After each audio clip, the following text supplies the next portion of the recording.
Welcome back to our YouTube channel किताबों की पाठशाला।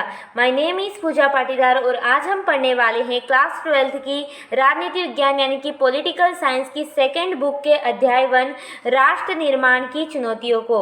ये जो चैप्टर है इसका ये पार्ट 2 होने वाला है। ओके, पार्ट 1 हम ऑलरेडी डिस्कस कर चुके हैं, लिंक डिस्क्रिप्शन बॉक्स में गिवन है, आप वहाँ जाकर उसे वॉच कर सकते हैं। तो चलिए देखते हैं आगे का हमारा ये चैप्टर।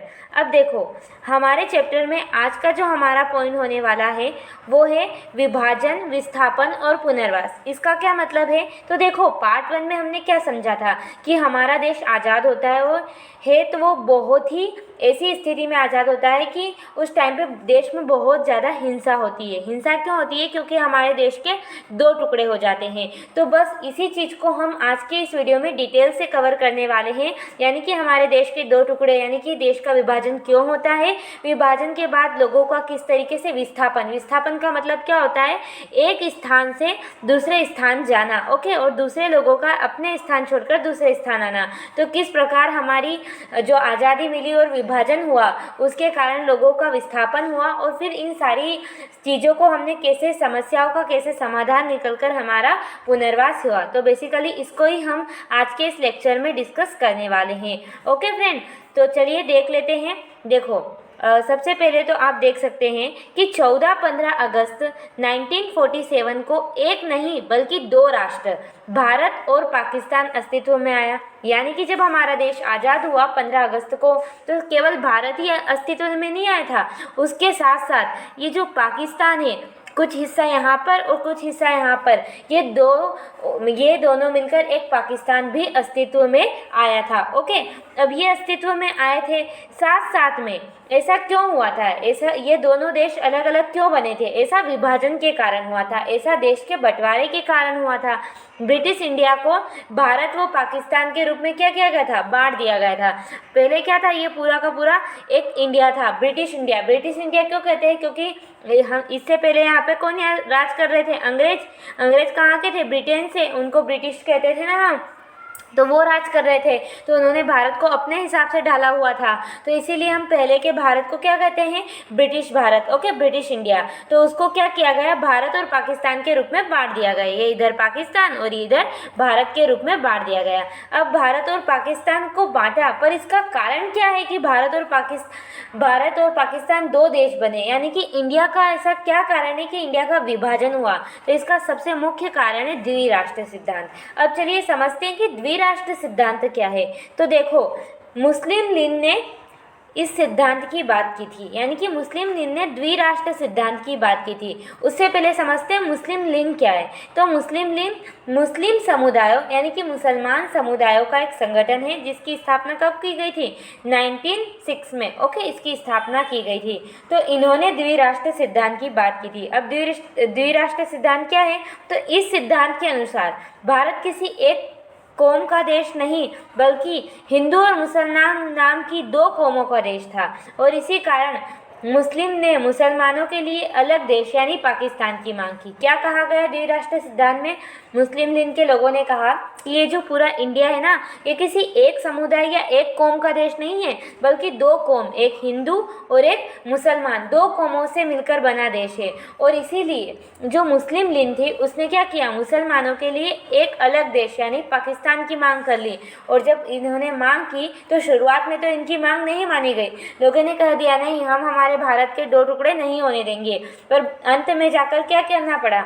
मुस्लिम लीग की बात हमें माननी पड़ी, और इसी कारण क्या हो गया? भारत का विभाजन हो गया, भारत 2 टुकड़ों में बट गया। ओके, अब देखो, भारत का विभाजन हो गया है ना, तो अब विभाजन करना था, विभाजन की प्रक्रिया शुरू हुई। तो कैसे क्या हुआ? देखो, यहाँ पर फैसला हुआ, अब तक जिस भूभाग को इंडिया के नाम से जाना जाता था उसे भारत और पाकिस्तान नाम के 2 देशों के बीच बांटा जाएगा। यही मैंने आपको बताया कि पहले तो द्विराष्ट्र सिद्धांत को लोग मना कर रहे थे, पर जब मुस्लिम लीग ने अपना पक्ष रखा और उनकी कोशिशें जारी रही, तो एंड में फैसला लिया गया कि हाँ, हम भारत का विभाजन करेंगे। और ये विभाजन कैसा था? दर्दनाक था, क्योंकि हमारे लिए हमारे देश के टुकड़े हो रहे थे, तो दर्दनाक तो होगा ही सही। और ये विभाजन जितना दर्दनाक था, इस पर अमल करना करना और भी कठिन था। यानी कि अब हाँ विभाजन करेंगे पर कैसे करेंगे, किस आधार पर करेंगे, ये और भी कठिन हमारे लिए काम हो गया। तो फिर बाद में तय किया गया, क्या तय किया गया कि बंटवारा धार्मिक बहुसंख्यक के आधार पर होगा। जहाँ मुसलमान बहुसंख्यक होंगे वहाँ पाकिस्तान और बाकी शेष हिस्सों पर भारत होगा। अभी मैंने क्या कहा, आपको कुछ समझ आया? नहीं आया तो देखो मैं समझाती हूँ। अभी मैंने बताया कि ये फैसला किया गया कि जो हमारा पूरा भारत है उसमें से एक हिस्सा पाकिस्तान का रहेगा और बाकी भारत का हिस्सा रहेगा। अब दिक्कत ये आ गई कि हम कैसे बांटें कि कोई हिस्सा भारत का है और कुछ हिस्सा पाकिस्तान का, हमें कैसे पता चलेगा? तो इसके लिए एक तरीका निकाला गया कि जहाँ पर धार्मिक बहुसंख्यक यानी कि जहाँ पर हिंदू लोगों की संख्या ज़्यादा होगी, ओके, हिंदू हुए, सिख हुए, उसे हम भारत कहेंगे, उसे क्या कहेंगे? इंडिया। और जहाँ पर मुस्लिम लोगों की संख्या ज़्यादा होगी उसको हम पाकिस्तान कह देंगे, ओके। तो इस तरीके से उन्होंने बंटवारा करने का आधार तय कर लिया, ओके। पर ये बात ऐसे कहने में तो आसान लग रही है, ये बात थोड़ी आसान पड़ती है, लेकिन असल में इसमें कई किस्म की दिक्कत थी। यानी कि यूँ कहना तो आसान है कि कुछ नहीं होगा, जहाँ जहाँ मुस्लिम लोग अधिक रहते हैं उसे पाकिस्तान कह देंगे और जहाँ जहाँ जो हिंदू लोग अधिक रहते हैं या सिख रहते हैं उसे हम भारत कह देंगे। पर इतना आसान नहीं था, इसमें हमें कई दिक्कतों का सामना करना पड़ा। अब चलिए देखते हैं कि विभाजन की प्रक्रिया में हमें कौन कौन सी समस्याओं का सामना करना पड़ा। तो देखो, विभाजन की प्रक्रिया में समस्या, अब कौन कौन सी समस्या आई? तो सबसे पहली समस्या, ब्रिटिश इंडिया में कोई भी इलाका ऐसा नहीं था जहां मुसलमान बहुसंख्यक हो। यानी कि जो ब्रिटिश इंडिया था, अभी मैंने बताया ब्रिटिश इंडिया किसे बोलते हैं, जब अंग्रेज राज करते थे उस टाइम का जो पाकिस्तान और भारत मिलकर जो भारत था ना, उसको कहते हैं हम ब्रिटिश इंडिया। तो वहाँ पर ऐसा कोई इलाका नहीं था जहाँ मुसलमान बहुसंख्यक हो।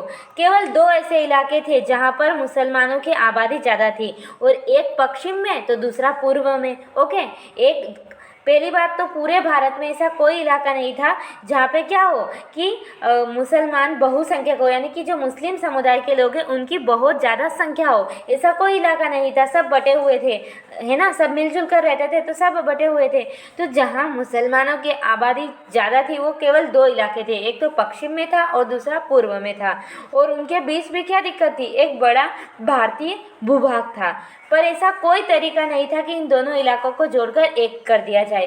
अभी मैंने क्या किया वो देखो, हम मैप से समझते हैं। अभी जो भी मैंने आपको बताने की कोशिश की है उसको देखना है ना, अभी हम मैप से समझेंगे। देखो, आपको मैप दिख रहा है यहाँ पे, देखो ये क्या है? हमारा इंडिया है, ये क्या है? पाकिस्तान है, इधर यहाँ पे क्या है? बांग्लादेश। और बांग्लादेश पहले क्या था? पूर्वी पाकिस्तान, ओके।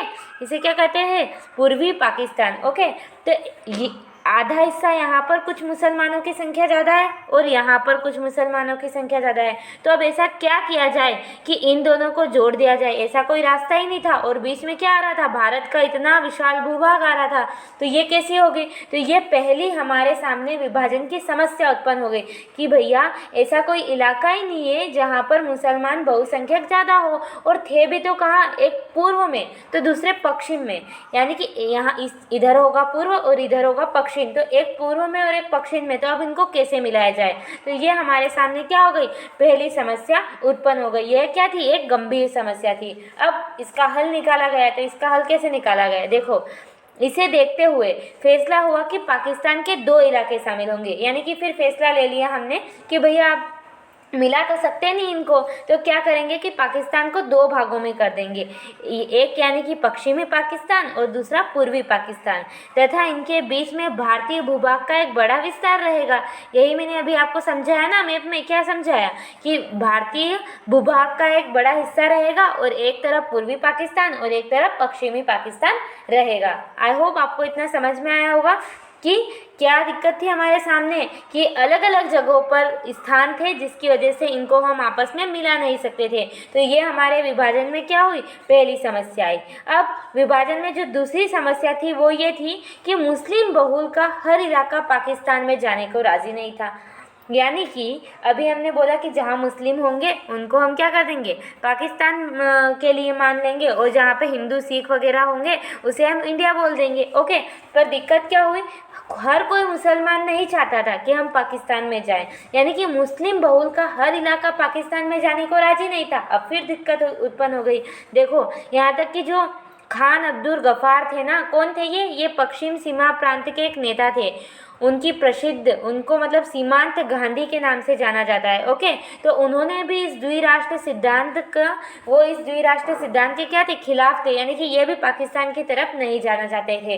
फिर भी इन्हें ज़बरदस्ती जाना पड़ा और अपनी बाद की जो ज़िंदगी है वो कहीं ना कहीं इन्हें पाकिस्तान में ही गुजारनी पड़ी। तो हमारे सामने दूसरी समस्या क्या उत्पन्न हो गई थी कि हर मुसलमान पाकिस्तान में जाना नहीं चाहता था, जाने के लिए राज़ी नहीं था। अब ये दूसरी समस्या आ गई। इसके साथ साथ में फिर तीसरी समस्या और उत्पन्न हो गई। तीसरी समस्या क्या थी?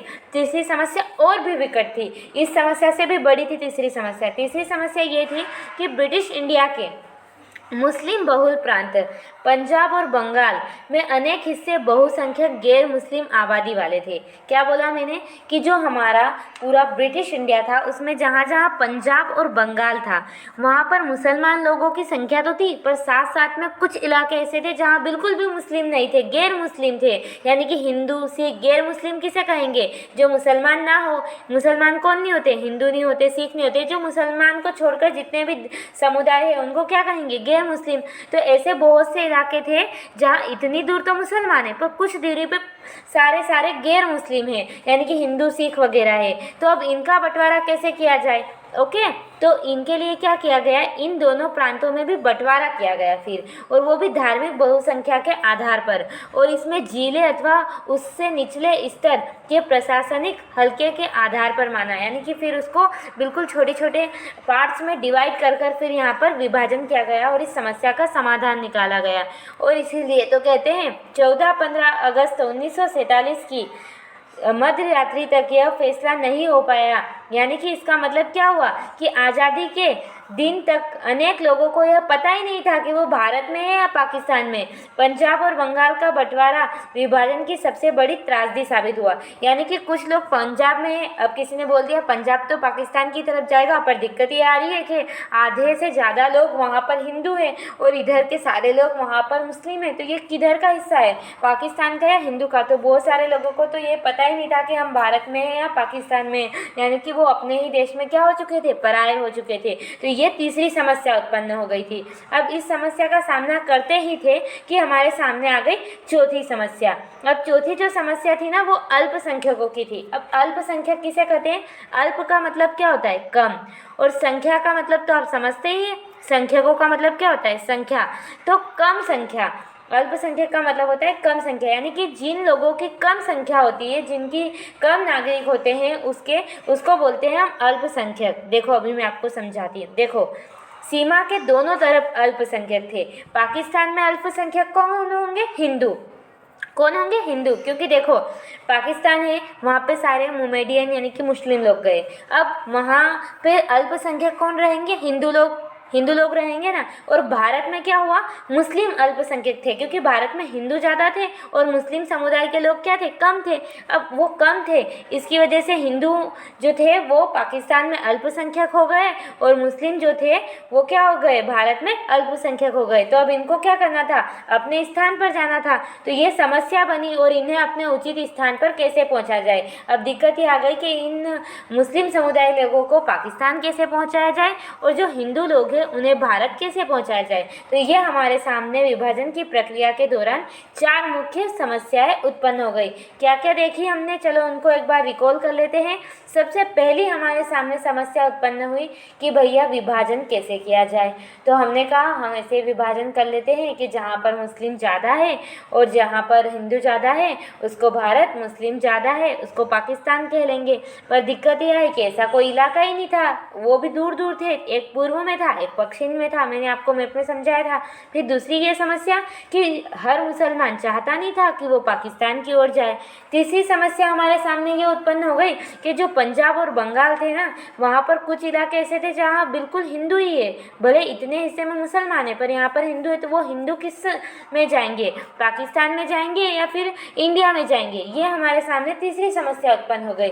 और उसके बाद चौथी समस्या अल्पसंख्यकों की, कि जो पाकिस्तान में हिंदू है उन्हें भारत कैसे लाया जाए और जो भारत में मुस्लिम समुदाय है उन्हें पाकिस्तान कैसे भेजा जाए।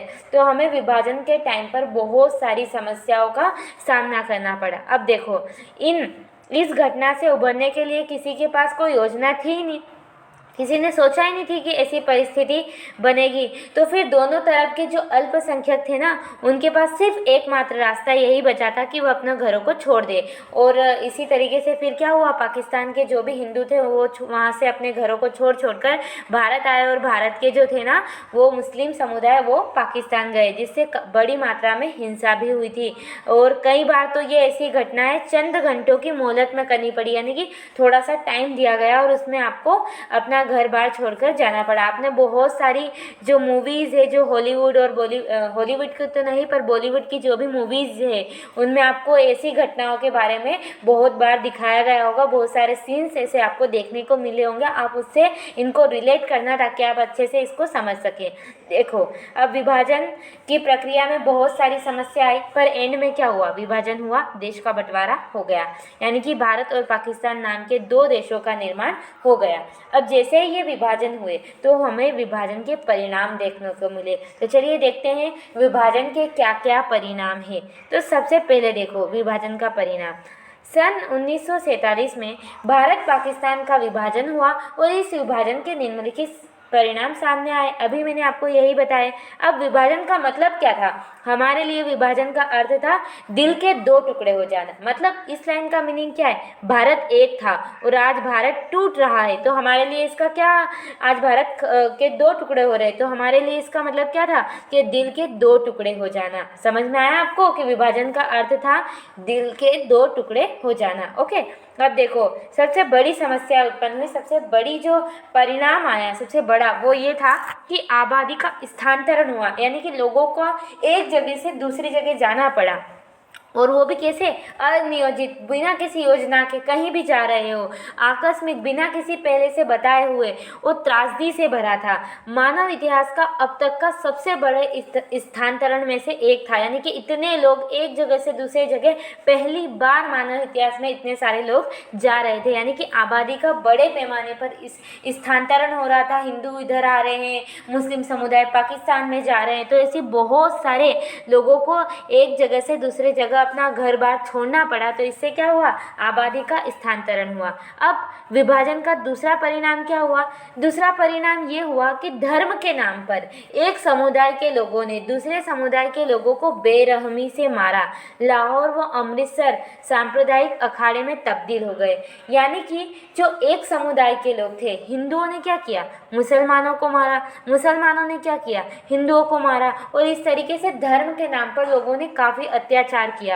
और क्या हो गए? लाहौर और अमृतसर जैसी जो जगह थी ना, वहाँ पर सांप्रदायिक अखाड़े बन गए। लोग एक दूसरे को मार रहे हैं, काट रहे हैं बड़ी बेरहमी से। वो भूल गए कि हम इतने साल साथ में रहे हैं, और इस विभाजन के कारण ही उन्होंने क्या कर दिया? एक दूसरे को धर्म के नाम पर एक दूसरे को मारने लग गए, एक दूसरे पर अत्याचार करने लग गए। उसके बाद तीसरा परिणाम सामने ये आया कि अल्पसंख्यक अपने घरों से भाग खड़े हुए और उन्हें अस्थायी तौर पर शरणार्थियों की शिविर में पनाह लेनी पड़ी, यानी कि जो अल्पसंख्यक थे उन्हें अपना घर छोड़ना पड़ा। मैंने आपको पहले ही बताया, हिंदुओं को पाकिस्तान से हिंदुओं को आना पड़ा और मुस्लिम समुदाय को पाकिस्तान जाना पड़ा, तो इसलिए उन्हें अपने घर छोड़ने पड़े। और शरणार्थियों शिविरों में, शरणार्थियों शिविर जहाँ भी लगे थे वहाँ उन्हें रहना पड़ा बहुत बहुत दिनों तक, कहीं कहीं महीनों और कुछ लोगों को तो सालों तक अपने घर से बेघर रहना पड़ा।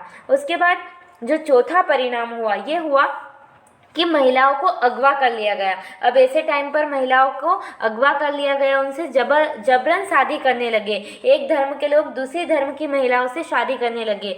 यह सब देख कई मामलों में खुद परिवार के लोगों ने घर की इज्जत बचाने के लिए बहू बेटियों को मार दिया।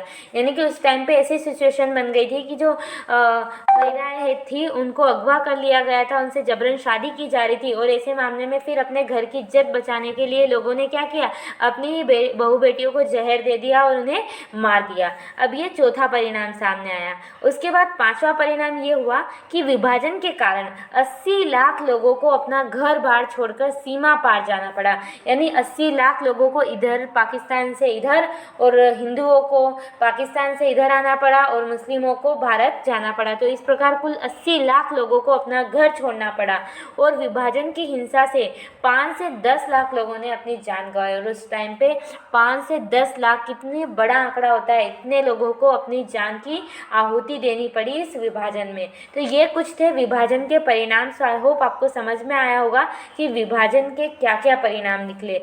जैसे कि सबसे पहला हमने वहाँ पहली स्लाइड में क्या देखा था, सबसे पहला परिणाम निकला कि लोगों को एक जगह से दूसरी जगह जाना पड़ा, यानी कि उनका स्थानांतरण हुआ। फिर हमने यहाँ पे धर्म के नाम पर एक दूसरे लोग मारने काटने लगे। उसके बाद हमने देखा कि अल्पसंख्यक जो थे उन्हें काफ़ी टाइम तक शरणार्थी शिविरों में रहना पड़ा, महिलाओं को काफ़ी इसका नुकसान उठाना पड़ा और लोगों की जानें गई, कई लोगों को अपना घर छोड़ना पड़ा। तो ये कुछ विभाजन के परिणाम निकले। अब देखो, विभाजन तो हो चुका था। अब देखो यहाँ पर आपके एनसीईआरटी में एक टॉपिक दिया गया है, महात्मा गांधी की शहादत। ओके, महात्मा गांधी की शहादत यानी कि हमें यहाँ पे देखना है कि महात्मा गांधी की मृत्यु कैसे हुई। ओके, भारत तो आज़ाद करा दिया था गांधी जी ने, पर फिर मृत्यु कैसे हुई वो हमें बताना है। तो देखो, महात्मा गांधी ने 15 अगस्त 1947 के दिन आज़ादी के किसी भी जश्न में भाग नहीं लिया। यानी कि महात्मा गांधी जो थे ना, उन्होंने आज़ादी के किसी भी जश्न में भाग लेने से मना कर दिया। अब क्यों, वो भाग क्यों नहीं ले रहे थे? क्योंकि वे कोलकाता गए थे। अब कोलकाता में क्या हो रहा था, तो वे कोलकाता के उन इलाकों में डेरा डाले हुए थे जहाँ हिंदू मुसलमानों के बीच भयंकर दंगे हुए थे। यानी कि आज विभाजन के कारण हिंदुओं और मुसलमानों में क्या हो रहे थे, भयंकर दंगे हो रहे थे। और उन दंगों के कारण वहाँ पे समस्या को सुलझाने के लिए गांधी जी को वहाँ जाना पड़ा। और वहाँ क्या किया, गांधी जी ने जैसे जैसे स्थिति को संभाला, उन्होंने जो भी बातें थी उनकी कि हिंसा नहीं करना है, वो सारे अपने विचार व्यक्त किए, उपवास किया और इस प्रकार उन्होंने वहाँ की स्थिति को संभाला। और वो वहाँ की स्थिति संभाल ही रहे थे कि अगले महीने उन्हें दिल्ली पहुँचना पड़ा। अगले महीने वे क्या कहे, दिल्ली पहुँचे। दिल्ली में बड़े पैमाने पर हिंसा हुई, यानी कि वहाँ पर भी कोलकाता में हिंसा हो रही थी, ऐसे ही ऐसे दिल्ली में भी बहुत बड़े पैमाने पर हिंसा होने लगी। अब गांधी जी दिल से चाहते थे कि मुसलमानों को भारत में गरिमापूर्ण जीवन मिले, मतलब वो चाहते थे कि हिंदू या मुस्लिम हर कोई बड़ी शांति से, सुकून से भारत में रहे। परंतु गांधी जी को ऐसा लग रहा था कि भारत की सरकार पाकिस्तान के प्रति अपनी वित्तीय वचनबद्धता को पूरा नहीं कर रही थी, ऐसा गांधी जी को लग रहा था। तो इसके लिए वो क्या कर गए, उपवास पे बैठ गए।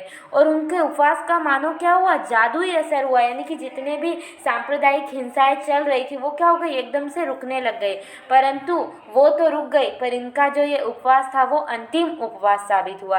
यानी कि इनकी जिंदगी का, इनके जीवन का आखिरी उपवास साबित हुआ। कैसे, 30 जनवरी 1948 के दिन एक हिंदू अतिवादी नाथूराम विनायक गोडसे ने गांधी जी को संध्याकालीन प्रार्थना सभा के समय गोली मार दी। यानी कि इस टाइम पर गांधी जी को नाथूराम गोडसे नामक एक व्यक्ति ने गोली मार दी। अब इसने क्यों मारी, क्योंकि गांधी जी बोल रहे थे कि भैया आप मुसलमान ऐसा मत करो, पाकिस्तानी लोगों के साथ ऐसा ऐसा। तो उस टाइम पर ये हर इंसान को ये चीज़ पसंद नहीं आ सकती। कुछ ऐसे विचारधारा से, जैसे अतिवादी विचारधारा को जो समर्थित करते थे, उन्हें ये बात पसंद नहीं आई। और उसी तरह नाथूराम गोडसे को भी यह बात पसंद नहीं आई। इनको ऐसा लग रहा था कि कहीं गांधी जी पाकिस्तान का साथ तो नहीं दे रहे हैं। और फिर इसीलिए इस नाथूराम गोडसे विनायक ने संध्याकालीन प्रार्थना सभा, यानी कि शाम के समय जब प्रार्थना सभा हो रही थी, उस समय गोली मार दी। किसको, गांधी जी को। और उसने गांधी जी पर 3 गोलियां चलाए और गांधी जी क्या हो गए, उसी क्षण मर गए। और उनके जो मुख से शब्द निकले थे ना, आप सभी को पता है, राम राम शब्द उनके मुख से निकले थे। और कितनी गोलियां चलाई थी, 3 गोलियां गांधी जी को सीधे नाथूराम गोडसे ने चला दी थी। और इस तरह क्या हुआ, न्याय और सहिष्णुता का आजीवन समर्पित एक आत्मा का देवावसान हो गया। यानी कि उनको देवलोक मिल गया, उनकी मृत्यु हो गई। ओके, तो ये था पूरा हमारा महात्मा गांधी की शहादत, यानी कि महात्मा गांधी की मृत्यु कैसे हुई। तो आपको है ना एक लिंक दूंगी मैं डिस्क्रिप्शन बॉक्स में, जो कि किसी न्यूज़ चैनल की कवरेज है। उसमें बिल्कुल एकदम प्रैक्टिकल वे में बताया गया है कि महात्मा गांधी को कैसे मारा गया। तो अगर आप वो देखेंगे ना, तो आपको ये कॉन्सेप्ट और अच्छे से समझ में आ जाएगा। ओके, तो उस लिंक पर क्लिक करके आप वो देख लेना। मैं उस लिंक का नाम डाल दूँगी, महात्मा गांधी की शहादत वाला वीडियो। ओके, तो वहाँ पर आप जाकर उसको वॉच कर लेना। सो आई होप आज का ये लेक्चर आपको समझ में आया होगा। और अगर समझ में आया तो प्लीज़ कमेंट कर देना, लाइक कर देना, शेयर कर देना। मिलते हैं अपने अगले वीडियो में, तब तक के लिए धन्यवाद।